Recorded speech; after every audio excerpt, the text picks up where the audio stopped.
and return to Earth. That's your Artemis Moon Minute.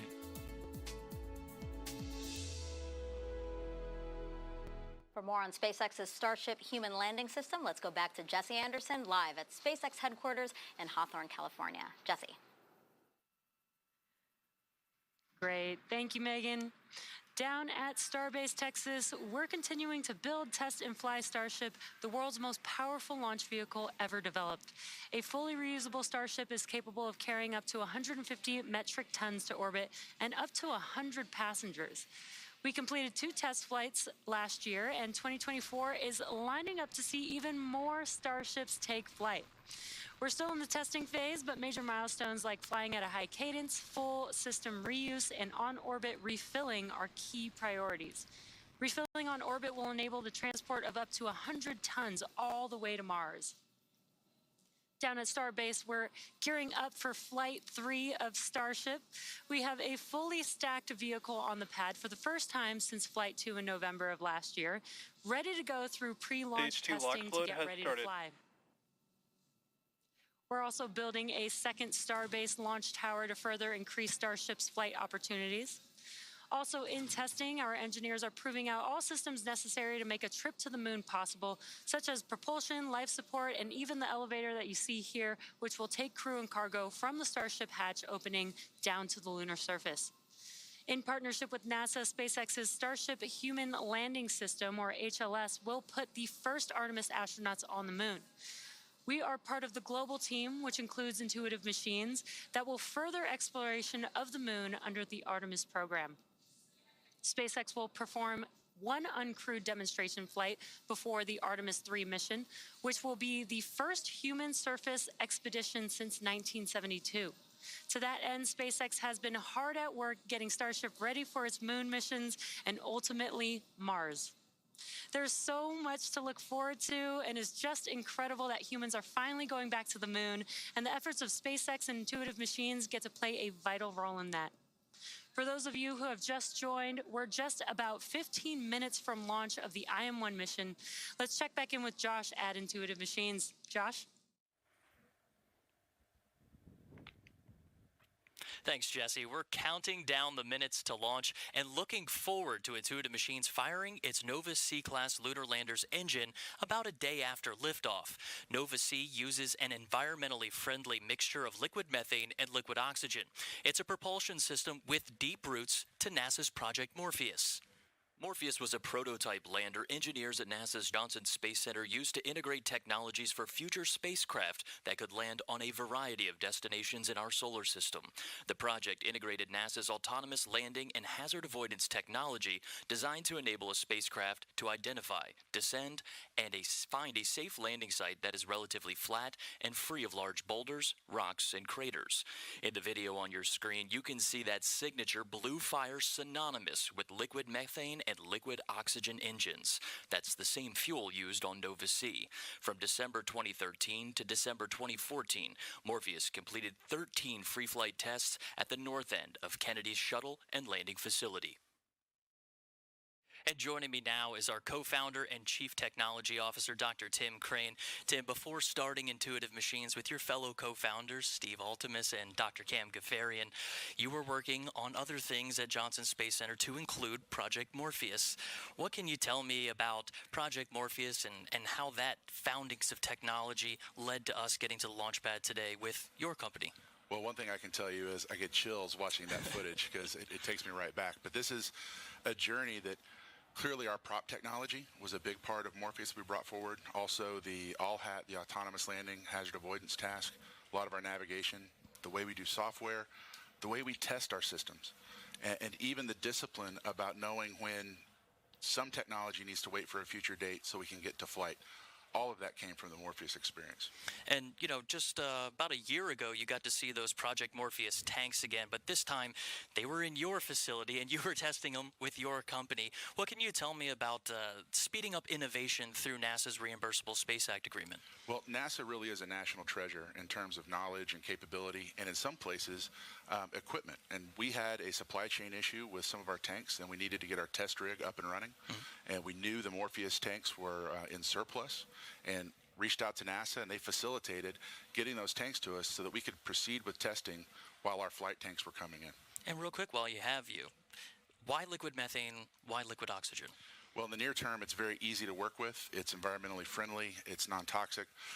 It's very robust to changing conditions. Down the road, it's the exploration fuel of the solar system, and we can make it on Mars for bringing spacecraft back from there, so we don't have to take all the fuel with us. Well, Tim, I know you're burning back to get back into mission control, watching your team that you fostered throughout all these years and listening to that IM-1 mission loop. We do appreciate your time today, and thanks for stopping in. Thanks, Josh. NASA instrument on the Nova C lander for this IM-1 mission is the Lunar Node 1 Navigation Demonstrator, also called LN1. That's much simpler. It's similar to when you use GPS to get to a destination.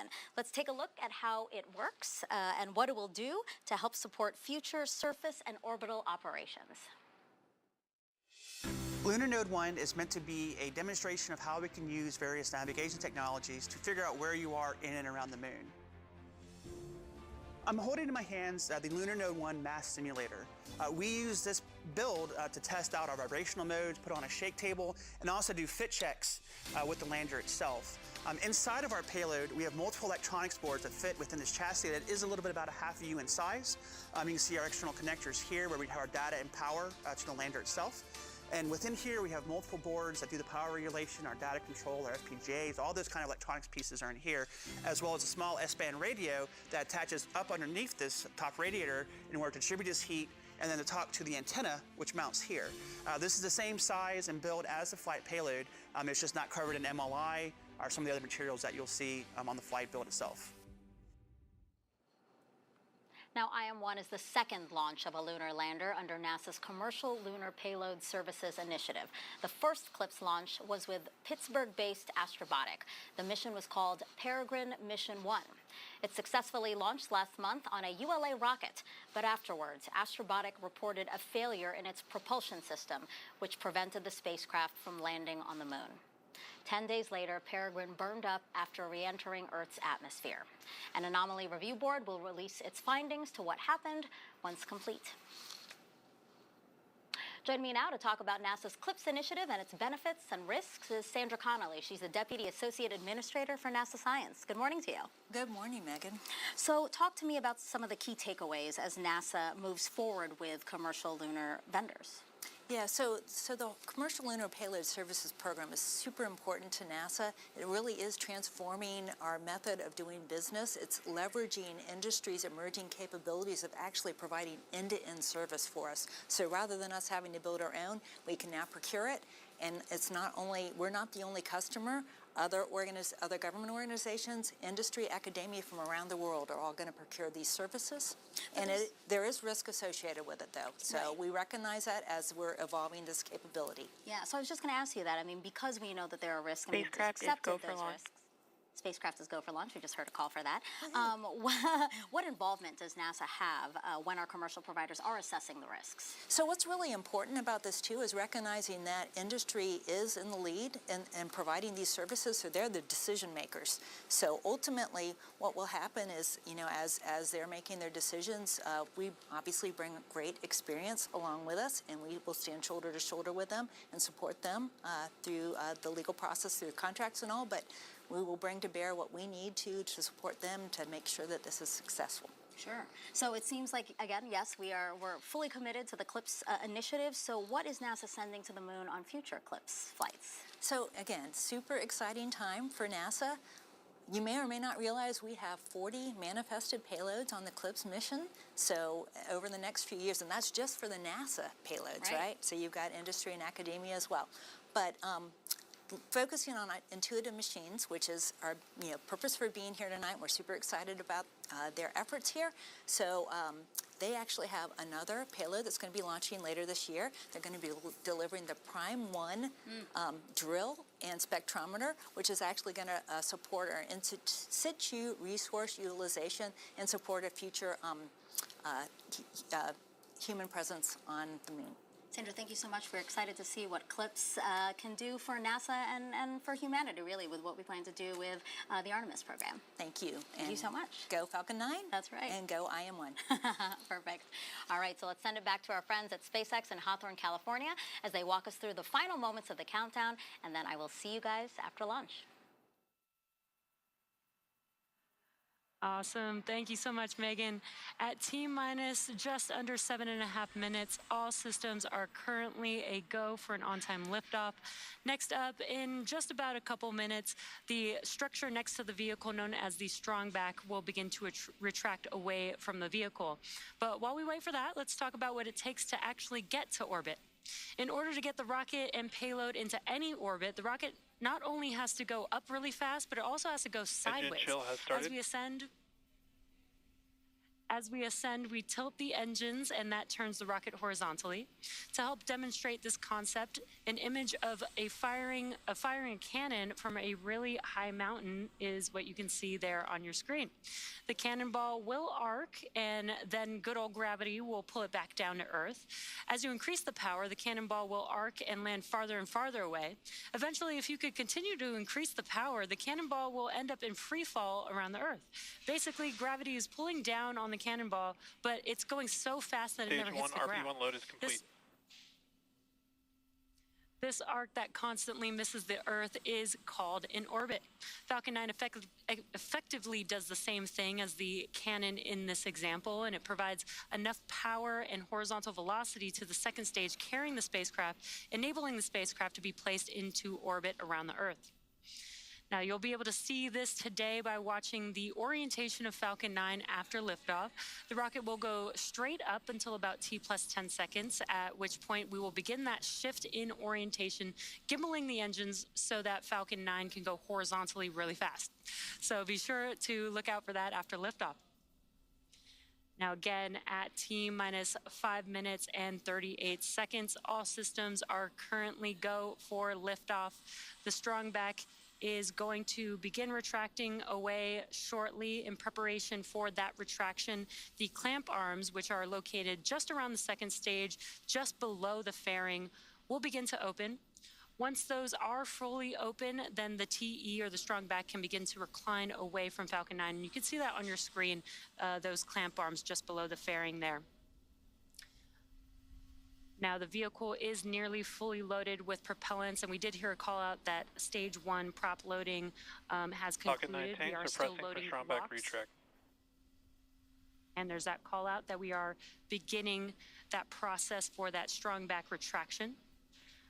Propellant loading is continuing on the vehicle and will complete at T-minus 2 minutes. The range is currently green and ready to support liftoff. And if for some reason we do not launch today, we do have a backup opportunity on Friday, February 16th at 1:12 a.m. Eastern Time. Strong back retract in progress.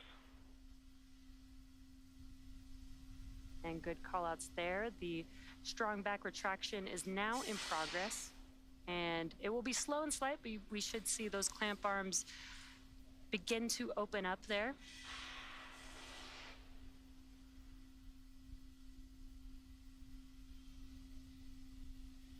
And there you can see it on your screen. Those clamp arms are now opening up. Again, once they are fully open, that will allow the transporter erector, that structure next to the vehicle, to begin to retract away.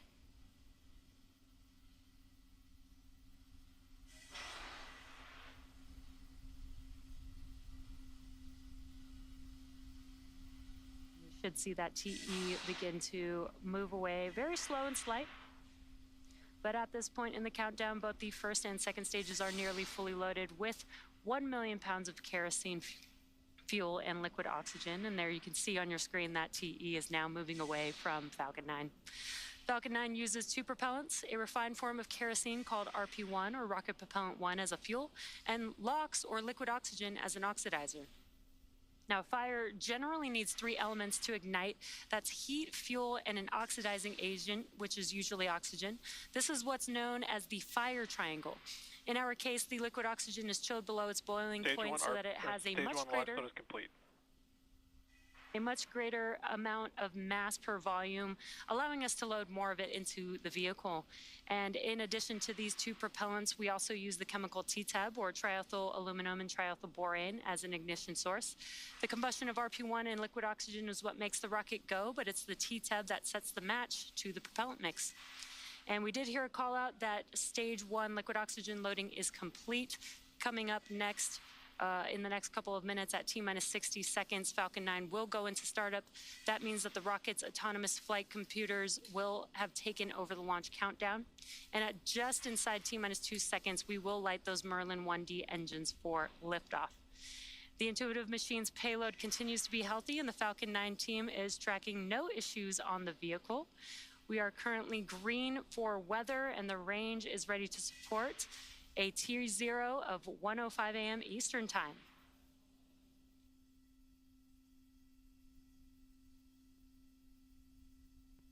And just waiting for the call out Stage 2 for LOX load is liquid complete. oxygen. Right on time. Stage 2 liquid oxygen loading is now complete. That concludes propellant loading on the vehicle. That means that Falcon 9 is fully loaded with 1 million pounds of kerosene fuel and liquid oxygen. Weather is 90% chance of Ground gas closeout. good weather for T0. And we are just about 30 seconds away from Falcon 9 going into startup. Now that propellant loading is complete, we are beginning to vent out the lines, the propellant lines on that transport erector there, so you can see more of those white clouds around the vehicle.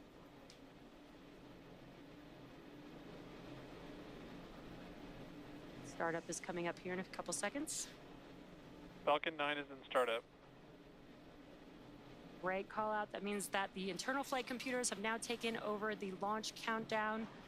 We are now just waiting the final go from the launch director. LD, go for launch. An excellent call. All systems are go for launch of Falcon 9 with the Intuitive Machines lunar payload. 30 seconds.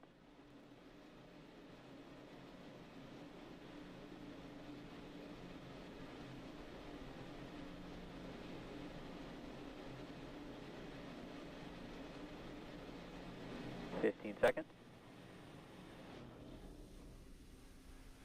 T-minus 10, 9, 8, 7, 6, 5, 4, 3, 2, 1. Ignition and liftoff. Go SpaceX, go IM-1 and the Odysseus lunar lander. Vehicle pitching downrange. Stage 1 propulsion is nominal.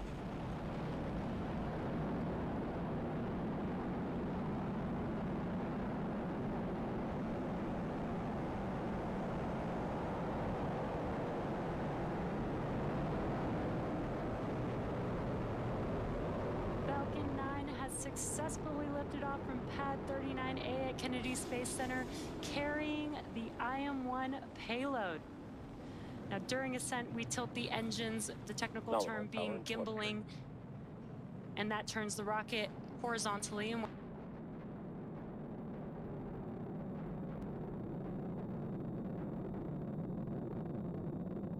Mach 1.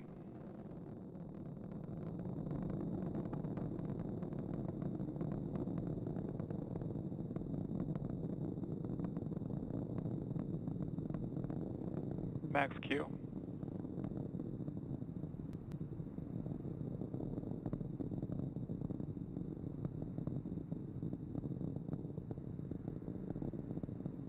Back chill has started. Yep. We have a few events coming up in quick succession here. That will be MECO, stage separation, SES-1, and then the boost back burn startup on the first stage vehicle. MECO, or main engine cutoff, is where we shut down all 9 of those M1D engines on the first stage vehicle. That helps slow the vehicle down in preparation for stage separation, which is where the first and second stage will separate. And the first stage booster will begin its trip back to Earth. And the second stage vehicle will ignite that MVAC engine with SES-1, or second stage engine startup 1. And then the boost back burn will begin on the first stage vehicle, which is one of 3 burns that's required for the vehicle to make its way back to today's landing zone. And this burn assists with the vehicle to reorient itself back towards land. Stage separation confirmed.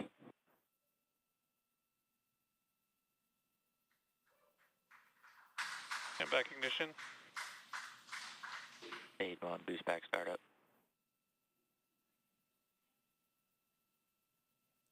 And there we saw and heard those call-outs from MECO, stage separation, SES-1, and the boost back burn startup on the first stage. Some great views there. Now the first stage is currently performing its boost back burn. This is where we ignite a few of the engines to bring the trajectory towards the landing site. And coming up here shortly will be fairing separation.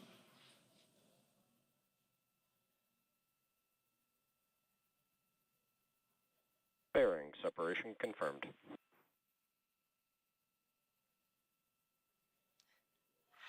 And an excellent view of fairing separation and an amazing view of the IM-1 payload attached to Falcon 9's second stage. Fairing deployment has been confirmed, and we will be attempting to retrieve these fairing halves once they fall back to Earth with our recovery vessel, Bob. Both vehicles are on nominal trajectories. And some good call-outs there. And in about 3 minutes, there will be a couple more burns on our first stage to prepare for landing at landing zone 1 at Cape Canaveral. Again, we've completed the boost back burn on the first stage. That's the first burn of 3. The next burns coming up will be the entry burn and then the landing burn for the first stage vehicle. Now we are at T plus 4 minutes and 17 seconds into today's mission. IM-1 is SpaceX's 14th launch this year, and the lunar lander on board could be the first U.S. moon landing since the Apollo program ended more than 50 years ago. You can see on your screen that the MVAC engine on the second stage is ignited, and we are currently in the first of 2 planned MVAC burns. Around T plus 6 minutes, you should see on your screen the first stage's entry burn coming up on that first stage vehicle. Again, that is the second of 3 burns. For the entry burn, we will relight 3 of those M1D engines, starting with the center E9 engine, followed shortly afterwards with the E1 and E5 engines. This helps slow the vehicle down as it enters back into the Earth's atmosphere. Now we need to slow down the vehicle to reduce re-entry forces, and that helps us to recover and reuse the first stage.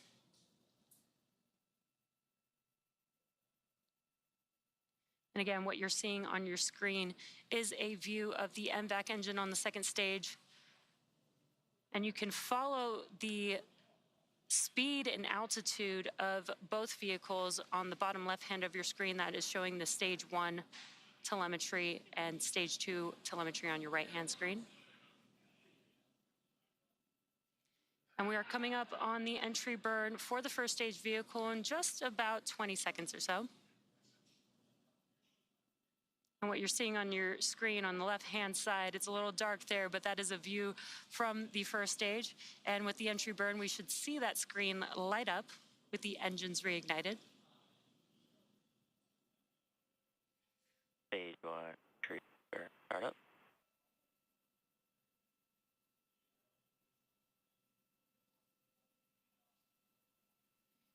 And there you can see that the entry burn has begun with those engines relit. Stage 1, entry burn shutdown. Stage 1, FTS. And a very quick Both entry vehicles are on burn nominal there. trajectories. Great call outs, both vehicles on nominal trajectories. And as I mentioned, that was the second of 3 burns required for this booster to return back down to land. The next and final burn will be the landing burn. That's just a center E9 engine burn, and that helps slow the vehicle down just in time for landing. That's coming up in just about 15 seconds or so. Stage 1 transonic.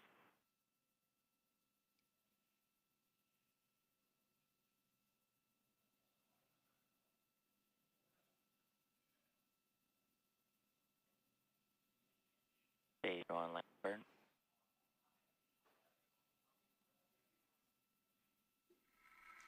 And there you Stage can 2 see on your from left-hand Al-Qaeda. screen the landing Stage burn 2 has at begun. Let's SSE. watch as Falcon 9.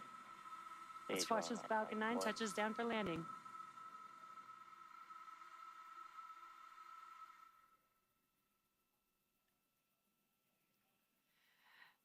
Stage And a 1 landing great confirmed. view there. That is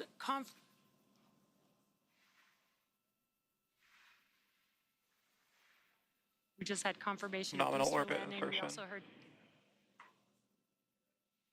and just heard SECO 1 as well as a confirmation of good orbit for our Falcon 9 second stage carrying our IM-1 payload. Now with that landing, that marks SpaceX's 273rd recovery of an orbital class rocket, including first stage landings for Falcon 9 and Falcon Heavy. And with confirmation of good orbit, the mission isn't over yet. Coming up, we do have the second burn of our MVAC engine, or SES-2, on board the second stage around the T plus 41-minute mark, followed by spacecraft separation. So until then, we're going to send it over to Megan at KSC. Megan? Thank you, Jesse. And if you're just joining us, welcome to the Space Coast of Florida, where we just witnessed live the liftoff of the moon-bound spacecraft and Nova C lander called Odysseus. And, you know, we see a lot of launches here from Kennedy Space Center, but it really, truly never gets old. So Odysseus launched on top of a SpaceX Falcon 9 rocket from Launch Pad 39A here at Kennedy Space Center. Intuitive Machines, an American company based in Houston, Texas, developed and built the lunar lander that is carrying, among other things, 6 NASA payloads. And if everything goes as planned, in 8 days, that Nova C lander is expected to land on the shadowy south side of the moon. Make sure you stay with us. Our broadcast here on NASA TV will continue through Odysseus's acquisition of signal, which is expected to happen around 1:55 a.m. Eastern Time. Now, before launch, we highlighted 3 of 6 NASA payloads on board the Nova C lander. The 4th is the SCALPS payload, which stands for Stereo Cameras for Lunar Plume Surface Studies. It includes 4 cameras at the base of the lunar lander. The images it captures will help scientists understand how landings impact the lunar surface for this mission and future ones. SCALPS is an array of small cameras that will be placed around the base of a lunar lander and collect imagery during the descent and landing of the vehicle. Using a technique called stereophotogrammetry, we can use those images to reconstruct a 3D shape of the ground. As the lander comes down, its hot engine plumes will interact with the surface. Our cameras will begin acquiring images from before this interaction begins until after the vehicle has landed on the surface. The SCALPS cameras will specifically be looking at the overall crater formation and erosion of the ground due to the rocket plumes. The final stereo images, which will be stored on a small onboard data storage unit, will be transferred to the lander and then downlinked to Earth, where we can use them to reconstruct the overall erosion volume and shape of the ground. With the Artemis program, we plan to establish a sustained lunar exploration and try to land multiple payloads in close proximity to one another. SCALPS data will be a critical part of understanding these phenomena and improving our computational models to inform these future landings. Let's head back now to Houston, where Josh Marshall is standing by live at Intuitive Machines headquarters with an update, and I'm sure very excited as well, Josh. Thanks, Megan. With each passing minute, we are closer to receiving the lander's data in Nova Control. Right now, flight controllers are standing by for launch vehicle separation, followed by acquisition of signal. That's when the lander makes first communications contact, sending critical health and flight data into Nova Control. And we want to bring you closer to our Mission Operations Center to experience a few types of information that flight controllers are looking at during the mission. This particular screen is called the Deorbit, Descent, and Landing, or DDL screen. This screen is primarily used by the mission director and landing system experts. It's used primarily while Nova-C orbits the moon and through landing. The top right images of the moon are called the lunar tactical view. When the dots turn red, the lander is on the far side of the moon, and green is on the near side. The line is the tail where Nova-C is, with each dot representing 10 minutes of elapsed time. The acceleration sensed portion of the screen shows raw acceleration values from Nova-C's inertial measurement unit. This is used a lot during burn maneuvers and is a more robust way of measuring acceleration over time with the ability to look back at what has happened. For some reason, flight controllers have lost data. Finally, the column on the right is a received, accepted, edited, and failed pre-checked, or RAFE chart for short. When each of these lines are on top of each other, that's a good indication that Nova-C's navigation system is in good health. That's because every measurement Nova-C makes must be received, accepted, edited, or failed pre-check. The failure is a possible outlier of data that the lander's computer automatically knows is bad information. Collectively, the DDL screen is one of many data displays that flight controllers are monitoring to successfully navigate Nova-C to the lunar surface. It's no small feat, and the tireless effort of our entire Intuitive Machines team has brought us to this moment, standing by for launch vehicle separation and acquisition of signal in approximately 40 minutes. Until then, we'll toss back to Megan with more on the challenges that lie ahead of the IM-1 mission. Yeah, we've been honest about it. You know how difficult it is to get to the moon. We haven't done it in more than 50 years, but the CLIPS initiative is going to change that. NASA and American companies who have teamed up to explore the moon know a lot of research needs to happen before astronauts head back to the lunar surface. In the end, the rewards outweigh the risks. Landing on the moon is hard. We're going back. Under this Artemis program, we're going to be sending humans to the moon for the first time since Apollo. So ahead of humans, we want to get up as much science exploration and technology experiments as possible. So CLIPS starts facilitating a lot of the early science, the things we want to learn before we even send humans. CLIPS stands for Commercial Lunar Payload Services, CLPS. The services part is the key element. Ordinarily, when NASA delivers a payload to the surface of the moon, they do it with a commercial partner, but NASA controls the building of the vehicle. Now, we're buying the service of delivery of our lunar payloads to the surface of the moon. It is a delivery service, akin to a delivery service that you'd have here on Earth. NASA will provide payloads to a commercial company. They decide how to get it to the moon. They have to develop their own lander, but they also have to manage the entire end-to-end mission. It's meant to provide affordable, rapid, frequent access to the lunar surface through American companies. We're funding different companies. We have commercial companies that are competing to win task orders to deliver our payloads to the surface of the moon. One of the goals when we started CLIPS was to help establish a lunar economy. Somebody has to do it first, and then it becomes commercially available. Then they're able to crank the nut. Then they're able to make it more affordable. And so the lunar surface is just the next frontier for a commercial environment. But we had to acknowledge up front, all the way through the highest levels of the agency leadership, that some of them will fail. These missions may not be as successful as a traditional NASA mission. We have accepted the risk that going through this innovative approach with these commercial companies, that there could be some failures. Some of them are new companies. None of them have ever successfully landed on the surface of the moon. So they're going to learn lessons. We need to give our vendors the opportunity to learn.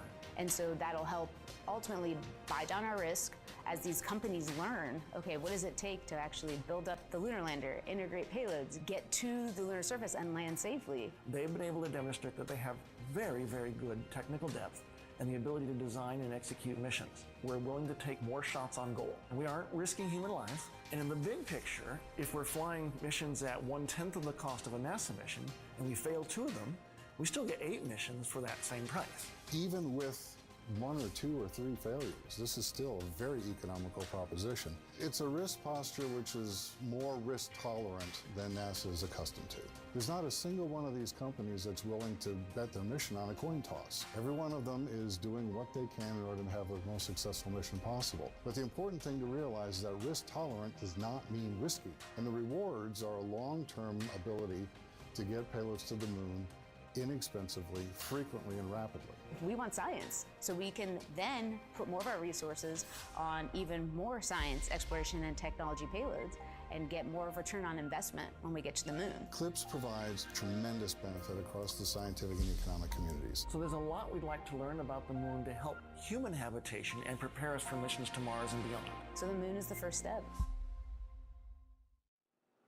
Flying on commercial missions will mean cost savings for NASA. To talk more about that, we have Joel Kearns here now. He's the Deputy Associate Administrator for Exploration in NASA's Science Mission Directorate. It's a very good morning, Joel. We just saw launch. Oh, beautiful launch. Fantastic. It's great to be back here, Megan. Yeah, perfect. So, how does NASA maintain oversight when it comes to this, the CLIPS vendors? Obviously, this is a new initiative for us. Yeah. Well, remember, what we're doing here is NASA is not doing these missions. We're actually buying passage on commercial companies' missions for our experiments and our cargo.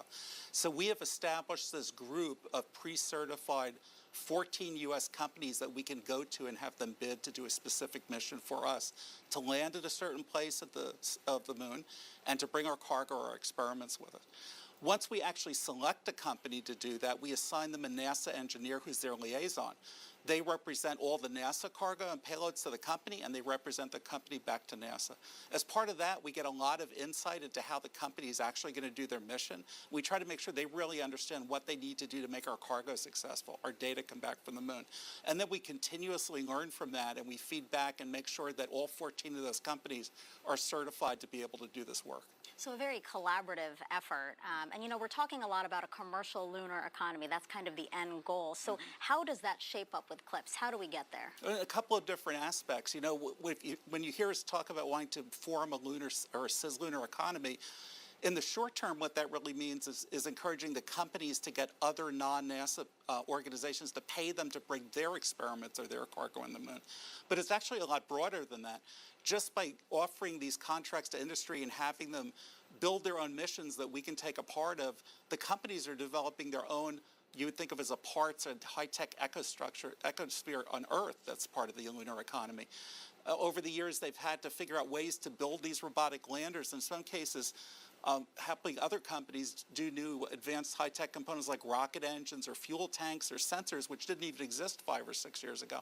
Of course, we can say now we're talking about small payloads going to the moon from commercials or having suppliers on Earth, but what the goal is in the long term is for these CLIPS companies to be able to take to the moon work or goods or services of other bigger companies that just want to do work in space. So what would you say is the agency's confidence in CLIPS? You laid out a very ambitious vision. Yeah. Well, we think that the benefits of having this be successful, where we go out to companies, and in effect we pay for a service to get our things to the moon, is just so positive that we really are committed to exercising this model and seeing how American business does. Now, NASA is a learning organization, so at every attempt that the companies make, we're always looking at. We're trying to learn from that and figure out how we're going to adjust things to go forward to do next. But we're really committed to this public-private partnership and service model that we've embarked on. Joel, thank you so much. I appreciate you being here. Thank you. Okay, so the fifth NASA technology we want to dive deeper into is called ROLSYS, which stands for Radio Wave Observations at the Lunar Surface of the Photoelectron Sheath. There's going to be a quiz on that later, so I hope you all took that down. ROLSYS will use 4 antennas and a low-frequency radio receiver system to determine how nearby radio emissions from the Sun, Earth, and other planets could interact or interfere with science conducted on the moon. This experiment is something that has never been done before. It will perform many tests, including detecting solar radio bursts, radio emissions from Jupiter, and dust impacting the surface of the moon. ROLSYS could even serve as a baseline for a future radio observatory on the lunar surface. Let's get another update from Josh Marshall, who's standing by live at Intuitive Machines headquarters in Houston. Josh. Hey Megan, when I asked our mission directors about what should I expect from launch vehicle separation on until about AOS, and they said, well, we're just going to be patiently waiting. And after 4 years of hard work to get to this point, this must feel like an eternity. Let's take a live look into Nova Control. For some of the folks working today's launch and acquisition of signal shift, they've been working on the IM-1 mission since before we were awarded the task order back in 2019. Even folks that started in the past couple years or the past few months have poured their hearts and minds into this IM-1 mission. In fact, every Thursday, Intuitive Machines holds a lunch and learn for folks to learn more about the company. And just a few days ago, one of our flight controllers, Brooklyn Herman, was describing today's events and said the opportunity to land on the moon has been a dream for her whole life. And everyone at Intuitive Machines is part of this beautiful mission, an incredible opportunity. And while we do have a moment just in between launch vehicle separation, we want folks at home to know that that same sentiment echoes through everyone at Intuitive Machines. We are humbled by the gravity of our mission, yet emboldened by the boundless possibilities that lie ahead, starting with acquisition of signal, which we expect to happen just a few minutes after launch vehicle separation. For now, our team will continue to patiently wait and toss it back to Florida to introduce another IM-1 mission payload. Megan? Well said, Josh. Okay, so the sixth and final payload has 3 telescopes that will help the spacecraft land safely. In the past, astronauts had to use a viewfinder or rely on radar. So the Artemis program has taken NASA back to the moon, and everything that goes there, including the instruments and people, must be flown there safely and landed there precisely. So the landing phase of that task is one of the most critical aspects of it. NDL is a LiDAR instrument that is used to enable that capability.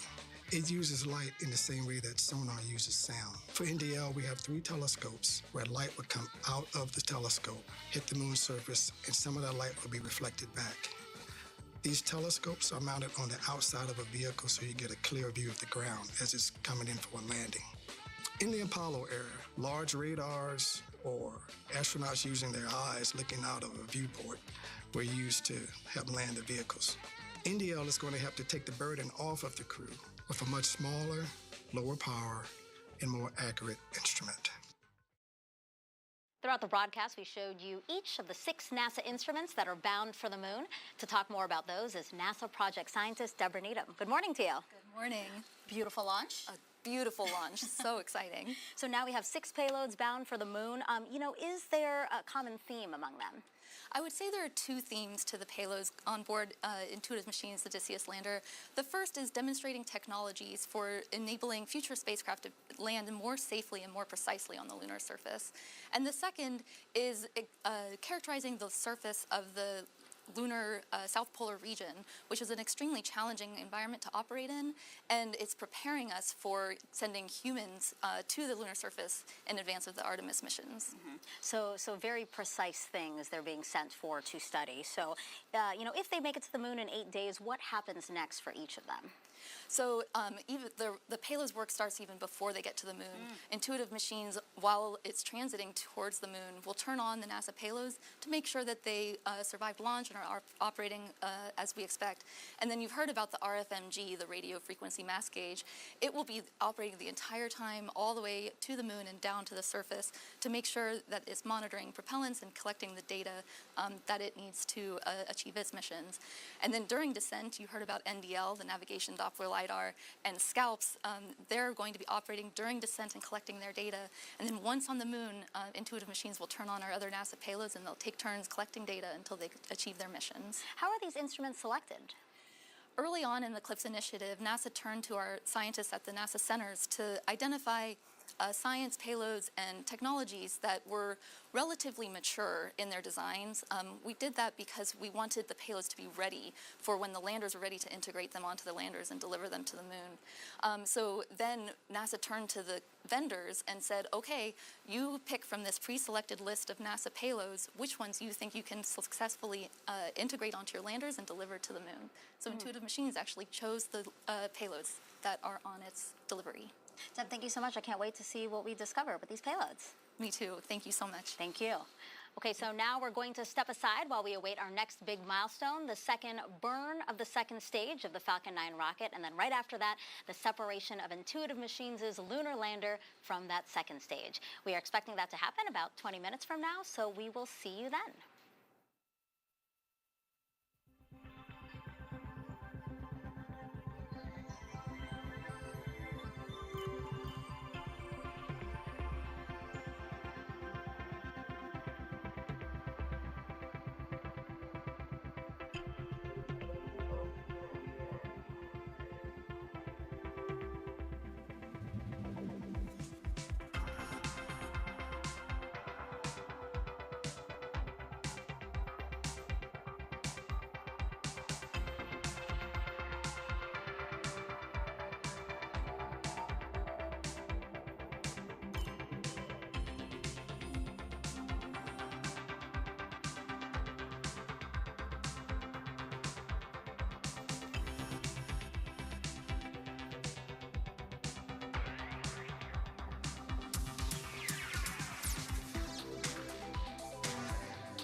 And welcome back to Kennedy Space Center, where we are currently awaiting the second burn of the Falcon 9 second stage and separation of Intuitive Machines' lander.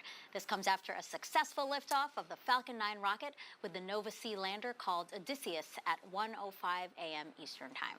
Intuitive Machines, an American company based in Houston, Texas, developed and built the lunar lander that is carrying, among other things, 6 NASA instruments. And if everything goes as planned, in 8 days, mark your calendars, February 22nd, that Nova C lander is expected to land on the south side of the moon. Let's go now to SpaceX headquarters in Hawthorne, California, where Jesse Anderson is live as we await that second burn and then spacecraft separation. Jesse.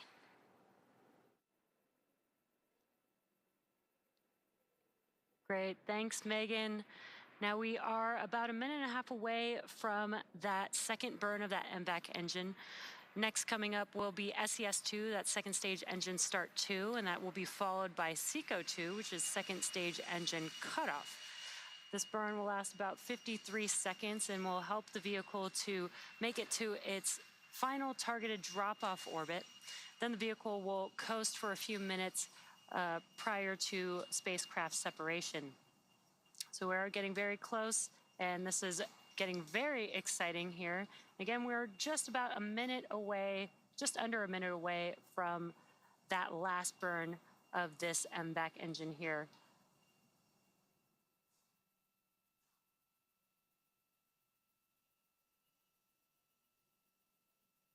Now, right now, what you're seeing on your screen is an excellent view from the second stage, looking at our MVAC engine with the amazing view of Earth in the background there. The IM-1 lunar lander is still currently attached to Falcon 9's second stage at this moment. And again, SES-2 and SECO-2 are coming up here in just about 15 seconds or so. And hoping to be able to continue these live views here so that we can see SES-1 and SECO-2.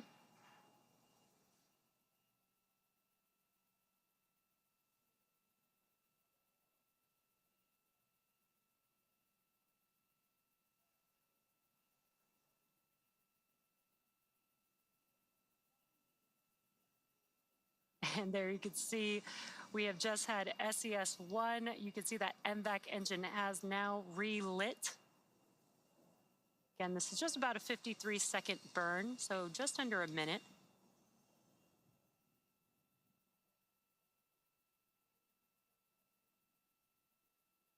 And shutdown of this MVAC engine coming up here in just about 10 seconds or so.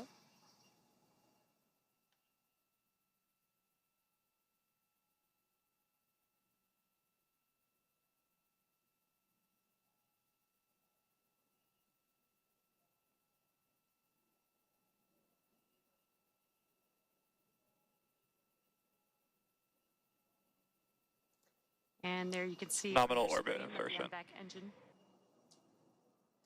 The MVAC engine has shut down, and we did hear that call out for a confirmation of good orbit.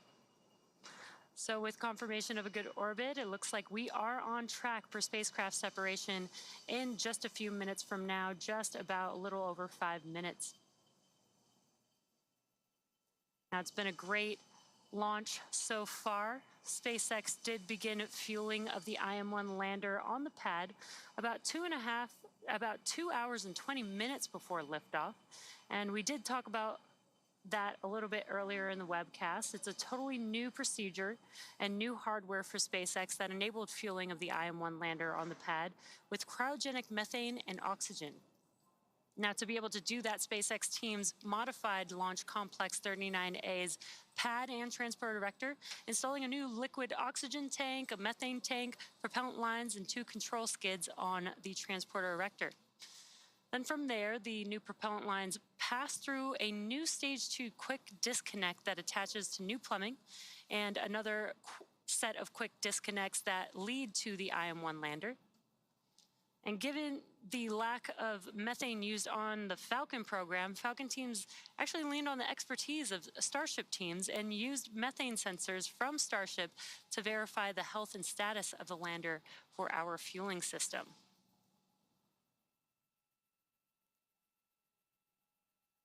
Now, if you're just now joining us, we are just about 4 minutes away. We're awaiting spacecraft separation of the IM-1 lunar lander, which is still currently attached to Falcon 9's second stage. And we did just a couple of minutes ago had a good last and final burn of our MVAC engine. That was SES-2 and SECO-2. And now the vehicle is continuing to coast with the spacecraft attached until it reaches the correct targeted drop-off orbit.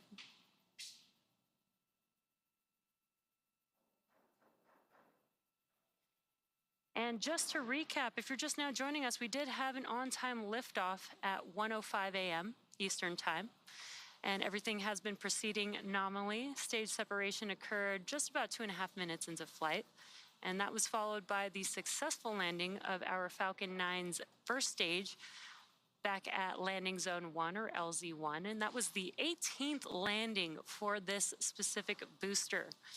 Now, for those of you following along, this booster has supported GPS-3, Mission 3, Turksat 5A, Transporter 2, Intelsat G33 and G34, Transporter 6, and 12 Starlink missions. So pretty impressive and veteran booster for today's mission.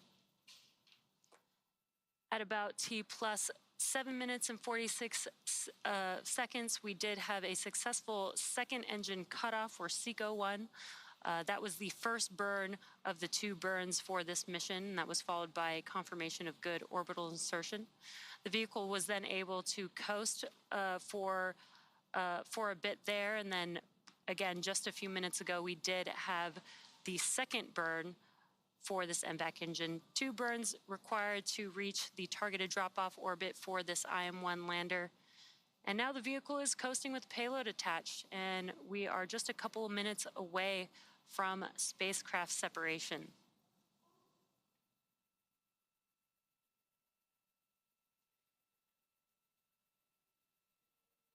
IM-1 could become the first U.S. lunar lander since Apollo's last landing in 1972, almost 50 years ago, and could be the first commercial lander to succeed in reaching the moon's surface.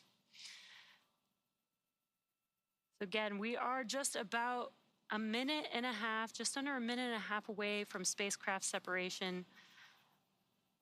And on your screen, as we wait to get some live views, you can see on your bottom right-hand screen the speed and the altitude of the Stage 2 vehicle, again, still carrying the IM-1 spacecraft. And there's that live view there. Again, this is a view from the second stage vehicle looking aft at our MVAC engine there.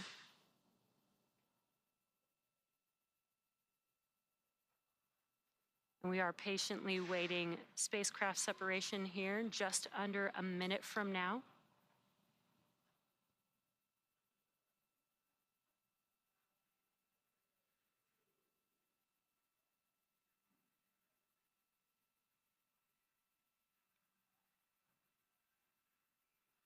And now that we have this live, perfect timing, we've got this great live view of the IM-1 lander right before it begins its 8-day journey to the moon.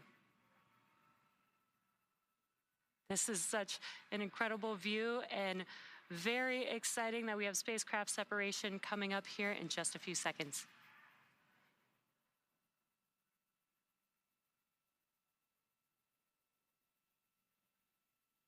IM-1, Odysseus lunar lander separation confirmed.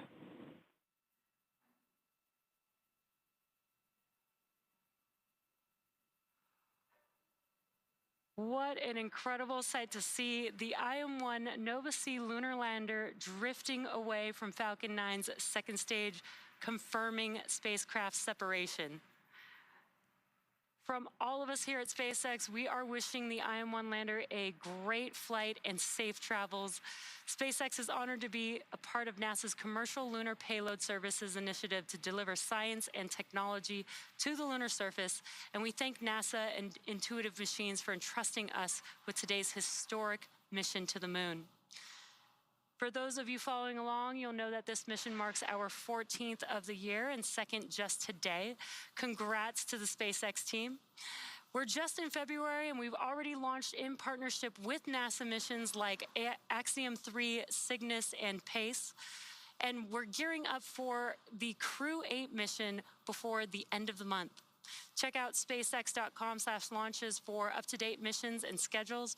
And before we sign off, let's go back to Josh at Intuitive Machines. Josh?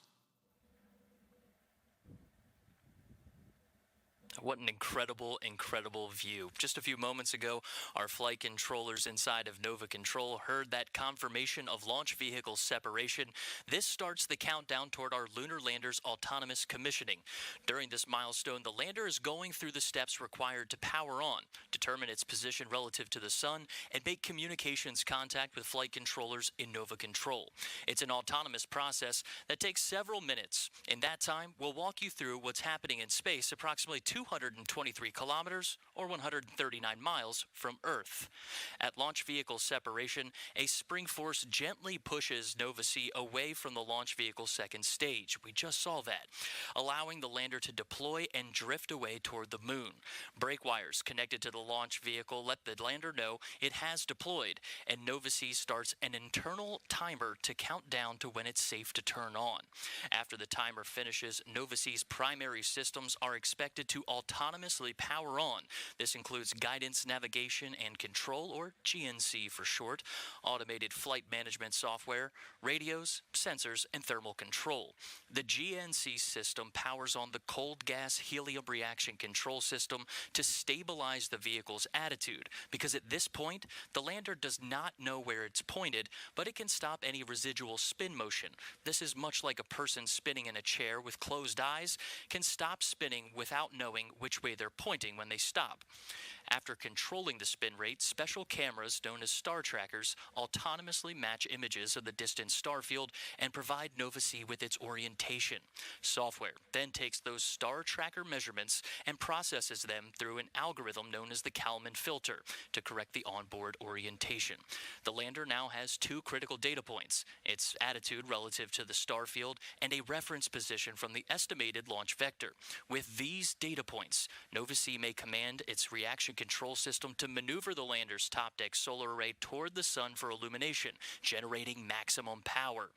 All of these steps are expected to be happening right now, and when autonomous commissioning is complete, our Nova-C lander named Odysseus turns on its communication radios and makes first communications contact known as acquisition of signal, or AOS. Making that communications connection involves more than the lander's operations in space. It takes careful coordination here on Earth too, using Intuitive Machines' Lunar Data Network. The network was designed to support NASA's CLIPS initiative, government services, and other commercial efforts using line-of-sight and data relay services for spacecraft in cislunar space, which also includes low Earth orbit. The secure network is made up of Nova Control, which we're keeping our eyes on right now, and strategically placed ground stations spread across the globe. The ground stations are expected to provide near continuous communications with Nova-C during the entire IM-1 mission. With that entire network available, our flight controllers responsible for communications and ground stations will be the first people in Nova Control to start seeing data from our lunar lander, which means the ground station assigned to this part of the mission has locked onto Odysseus's signal. Now, from the lander to Nova Control, all of these innovations and capabilities are being put to the test right now as we prepare to enter our nominal acquisition of signal window with Nova-C. Right now, we are listening into the mission audio loop and looking live into Nova Control. SpaceX just deliver us the OPM file. Okay, copy. You're good to process in the background while we work contact. Okay, I'll work with Fido on this. Right now, we estimate that the lunar lander is traveling about 10 kilometers per second, which is about 24,600 All right, I want to make sure Com's happy with it. Com? Standing by. I don't see packets updating in packet counts unless I'm looking in the wrong spot. And I'm not seeing anything populate in AOS. So we're still standing by for autonomous commissioning and making that first ground communications from the lunar lander in space. We expect the carrier lock call to come from the comm or ground network stations inside of Nova Control. And this is Houston's first commanded lunar mission since Apollo 17. All right, I see packets. And I see... All right, guys. And there we have it. We have packets. That is Michaela Landivar All right, guys. on the ground. Comm, I want your report. Uplink and downlink, what do we got? Okay, so I am seeing packets populate on the AOS screen and in the packet counts area. Looks like telemetry is coming in pretty well. We have not started uplink, so we do not have uplink locks at this point. But it looks like we are seeing most everything that we would expect as far as That's an excellent call. We have reached a pivotal milestone. We're going to bring it back into the broadcast booth and congratulate the team working inside of Nova Control as our Nova C lunar lander has successfully separated from the second stage of the launch vehicle, autonomously commissioned, and made first communications contact with Nova Control. What an achievement for the entire Intuitive Machines team. Let's honor this momentous milestone and prepare for the challenges and triumphs that await us on our lunar journey. From Intuitive Machines' Nova Control in Houston, Texas, thank you for joining our portion of the IM-1 mission broadcast. We'll toss it back over to Megan in Florida for reaction to this successful launch of our IM mission. Megan.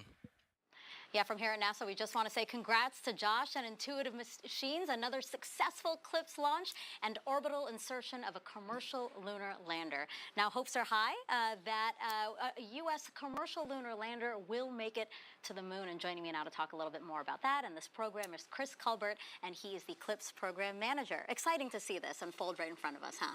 Yeah, this is great. SpaceX gave them a wonderful ride, great launch, really clear sky. We could see it all the way up to the well, not to the moon, but on its way. We saw the moon in the distance. We could see the moon. It was a great launch. This is a great step. It's a lot of hard work to get here. This is 5 years of efforts from a very small company.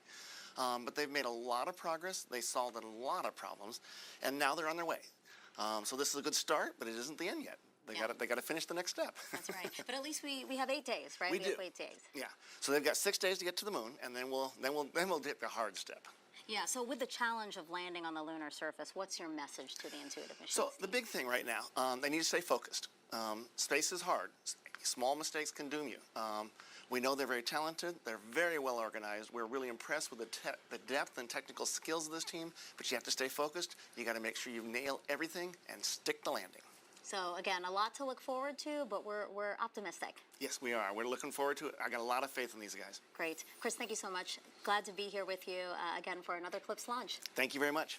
Okay, so that is going to wrap up NASA, Intuitive Machines, and SpaceX coverage of the launch of the Nova C moon lander on a SpaceX Falcon 9 rocket from pad 39A here at Kennedy Space Center. Again, if all goes well, Nova C is expected to land on the moon 8 days from now, so mark your calendars, on February 22nd. It would be the first U.S. landing on the moon since 1972. We'll, of course, bring you that coverage live right here on NASA TV. And until then, you can find out more about this mission and other NASA CLIPS launches by going to the link we're about to show on the screen here, nasa.gov/CLIPS. We're going to leave you now with a replay of today's launch for everyone here at NASA, Intuitive Machines, and SpaceX. I'm Megan Cruz, and have a great morning. 15 seconds. T-minus 10, 9, 8, 7, 6, 5, 4, 3, 2, 1, ignition, and liftoff. Go SpaceX, go IM-1 and the Odysseus lunar lander. Vehicle pitching downrange. Stage 1 propulsion is nominal.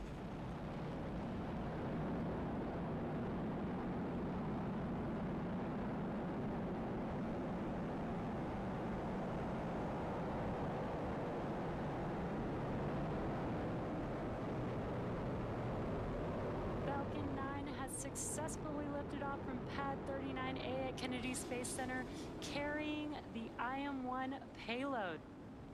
Now, during ascent, we tilt the engines, the technical term being gimbaling, and that turns the rocket horizontally. And